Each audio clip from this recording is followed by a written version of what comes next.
दोस्तों ये कहानी हजरत हुज़ैफा बिन यमान की है, जिन्होंने कहा था कि मैं अपने बाप के मरने पर इतना नहीं रोया जितना उस रात हजरत उमर फारूक रजी अल्लाह ताला अन्हो के उस सवाल पर रोया।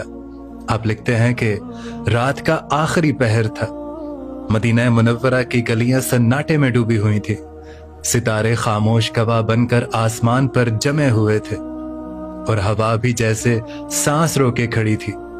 ऐसे में एक बुजुर्ग शख्सियत जिनकी दाढ़ी बर्फ की तरह सफेद हो चुकी थी, तन्हा घर से निकले, ना कोई मुहाफिज, ना कोई खादिम, ना कोई ठाट बाट, बस एक आम आदमी की तरह बेआवाज कदमों से मदीना की तारीक गलियों में चलते चले गए। ये अमीरुल मोमिनीन हजरत उमर फारूक रजी अल्लाह ताला अन्हो थे, जिनके नाम से रोम कांपता था, जिनकी हैबत से फारस लरसता था, जिनके अदल की दास्तानें सदियों बाद भी जुबान खलक पर जिंदा हैं।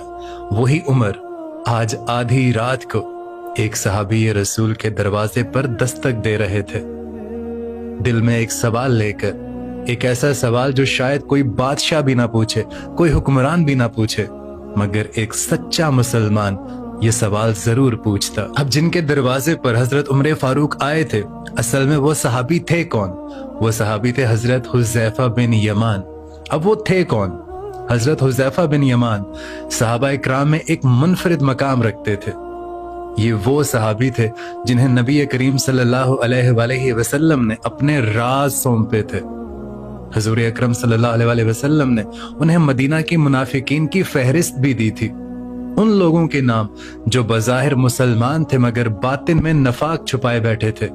ये राज इस कदर नाजुक था कि हुजूर अकरम सल्लल्लाहु अलैहि वसल्लम की ये अमानत सिर्फ हजरत हुज़ैफा बिन यमान के सीने में रखी थी। और इसी वजह से सहाबा इकराम का ये मामूल था कि जब भी कोई मशकूक शख्स फोत होता तो वो देखते कि हजरत हुज़ैफा ने उस शख्स की नमाज जनाजा पढ़ी है या नहीं। अगर तो हजरत हुज़ैफा बिन यमान जनाजे में शरीक हैं तो वो समझते थे कि ये शख्स मुनाफिक नहीं था और वो जनाजा पढ़ते थे।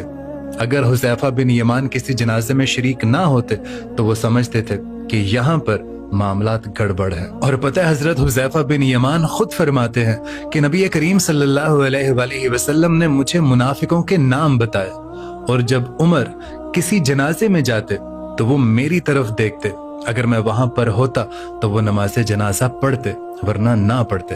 अब हजरत हुज़ैफा बिन यमान फरमाते हैं कि इशा की नमाज के बाद जब मदीना सो चुका था और मैं अपने घर में बेफिक्र लेटा हुआ था कि अचानक दरवाजे पर दस्तक होती है। मैं घबरा कर उठा कि इतनी रात गए